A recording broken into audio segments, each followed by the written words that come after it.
खुलुमबाय लोगोफोर, गोजोन फुंबिलि बयनिसिमबो।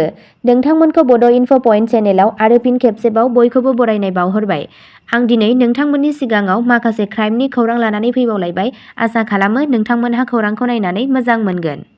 आरो नोंथांमोनहा बेबादिनो सानफ्रोमबोनि खौरां खोनासंनो थाखाय चेनेलखौ साबस्क्राइब खालामनानै लादो आरो खौरांखौ मोजां मोनोब्ला अन्नानै लाइक, शेयार आरो कमेन्टबो खालामनानै होलांब्लानो जाबाय। गिबि खौराङावनो दङ बांलादेशआव हाबफैनाय समाव सा 5 भारतारिफोरखौ हमदों। 35 लाख रांनि फेग्रा बेसाद जब्द। सीमा रैखाथि गोहो BSFआ बांलादेशआव हाबफैनाय समाव सा 5 भारतारि नोगोरारिफोरखौ हमदोंमोन आरो 35 लाख रांनि बेरेखा बेसादफोरखौ जब्द खालामदों। BSFनि थि खौरांनि सायाव 20 अक्ट'बराव BSFनि बायदिब्ला सोनाब त्रिपुरा जिल्लानि सिङाव थानाय बर्डार आउटपस्ट हर्नाकुला रौनियाफोरा सा 1 उन्दै गथ'जों लोगोसे सा 5 भारतारि नोगोरारिफोरखौ बांलादेशआव हाबफैनो नाजाबाय थानाय समाव हमदोंमोन। BSFआ बुंदोंमोन हमजानाय गासैबो भारतारि नोगोरारिफोरा मोनसे नखरनि सोद्रोमा आरो खोला रामनगर आगरतलानि थागिरि।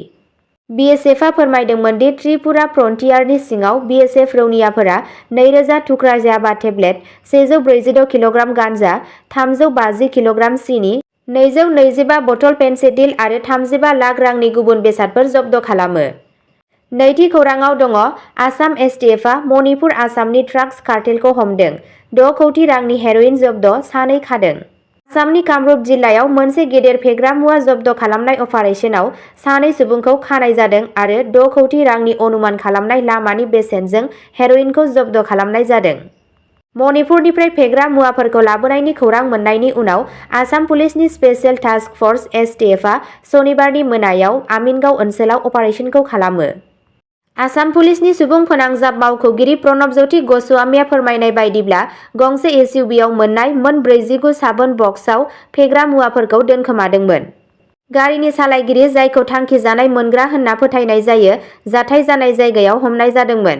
637 ग्राम लिरथायनि हेर'इनआ मणिपुरनि कांपकपि जिल्लानिफ्राय सोमजिदोंमोन।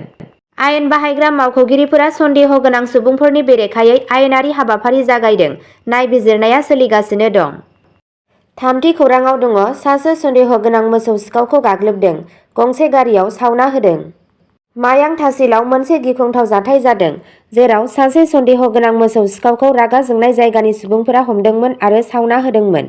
बे जाथायनि उनाव गासै ओनसोला गोजोन गैयै थासारियाव दं। बेयो मख'जाथाव दि बे जाथाया आसामनि मायांआव जादोंमोन। खौरां बायदियैब्ला जाहुर आली मुंनि सासे सुबुङा गंसे गारिनिफ्राय मासे मोसौ खावनो नाजानायाव हमजादोंमोन। बै समाव जायगानि सुबुंफोरा जाहुर आलीखौ हमदोंमोन आरो बिथांखौ गंसे न'आव जोबथेना दोनदोंमोन। बिनि उनाव खौरांनि बायदिब्ला मोसौ खावनायाव लोब्बा थानाय रेजिस्ट्रेशन नम्बर AS01RC7551 गोनां गारिखौ जब्द खालामनाय जायो आरो सावना होनाय जायो। बेनि उनाव जाहुर आलीखौ गारिनि सोमोन्दै सोंनाय फिननाय खालामनाय जादों। बे जाथाया गासै ओनसोलावनो दुंहाव खालामदों होनना खौराङाव मिथिनो मोननाय जादों।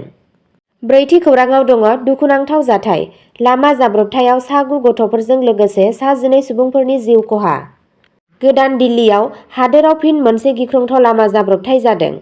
बे दुखुनांथाव जाथायाव सा 9 गथ'साफोरजों लोगोसे सा 12 सुबुंफोरा जिउ खोमानांदोंमोन। जाब्रबथाया राजस्थाननि धौलपुराव हरनि 11 रिंगासोआव जादों। बे दुखुनांथाव जाब्रबथाया गंसे दावबायारि बास आरो गंसे टेम्पुनि गेजेराव सौग्रावलायनायनि जाहोनाव जादों। बे जाब्रबथाया धौलपुरनि बारी सदर पुलिस थानानि सिङाव थानाय सुनिपुर गामियाव जादोंमोन होनना मिथिनो मोननाय जादों। बेनि उनाव गासै ओनसोलाव दावराव-दावसि जादोंमोन।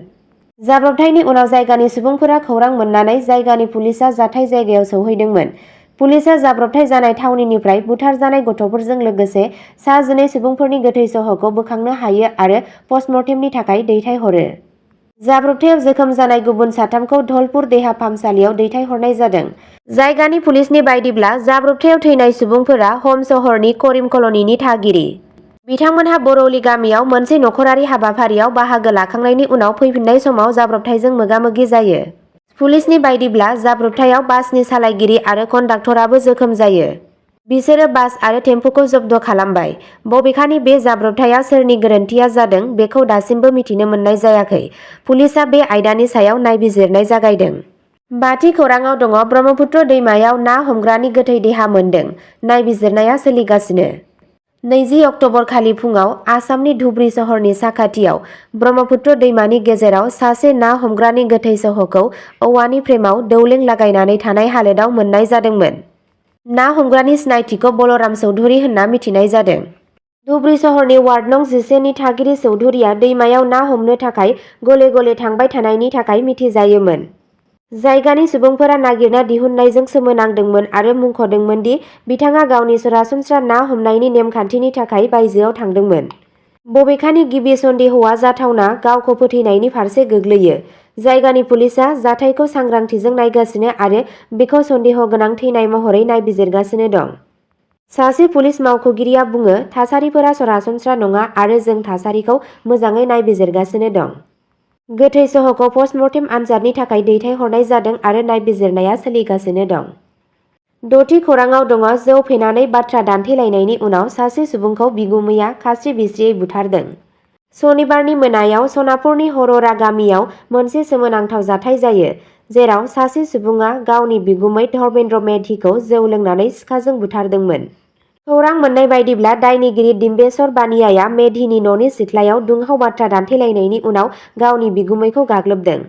रिपर्टफोरनि बायदिब्ला बानियाया फालांगियारि थांखिनि थाखाय मेधिनि न'नि सोरगिदिं मोनसे गुबुन खथायाव थागासिनो दंमोन। जाथायनि मोनायाव सानैबो गावसोरनि फालांगियारि फसंथाननिफ्राय जयै न'आव फैफिनदोंमोन आरो गोरोबलायैयाव गोग्लैदोंमोन, जाय मोनसे हिंसायारि नांज्लायनायाव महर लादों। रागा जोंनानै बानियाया अजद होनाय बायदिब्ला मेधिखौ बिखायाव सिखाजों सुयो, जायनि जाहोनाव बियो जायगायावनो जिउ गोमायो। जायगानि थागिबिफोरा मेधिखौ थैजों बुंफबनाय जायगायाव नागिरना मोनो आरो थाबैनो पुलिसनो खौरां हरो। गामिनि सुबुंफोरा बिथांखौ थाबैनो देहा फाहामसालियाव लांदोंमोनब्लाबो सौहैनाय समाव बिथांखौ थैबाय होनना फोसावदोंमोन। सनापुर पुलिसआ गोख्रैनो जाथाय जायगायाव फिन्नाय होयो आरो दायनिगिरि डिम्बेश्वर बानियाखौ हराव खायो। बे आयदानि सायाव दायो नायबिजिरनाया सोलिगासिनो दं। बे समावनो जायगानि सुबुंफोरा जाथायनि सायाव मोजाङै नायबिजिरनो दाबि खालामदों आरो दायनिगिरिखौ बिदिन्थि गोनां साजा होनो खावलायदों।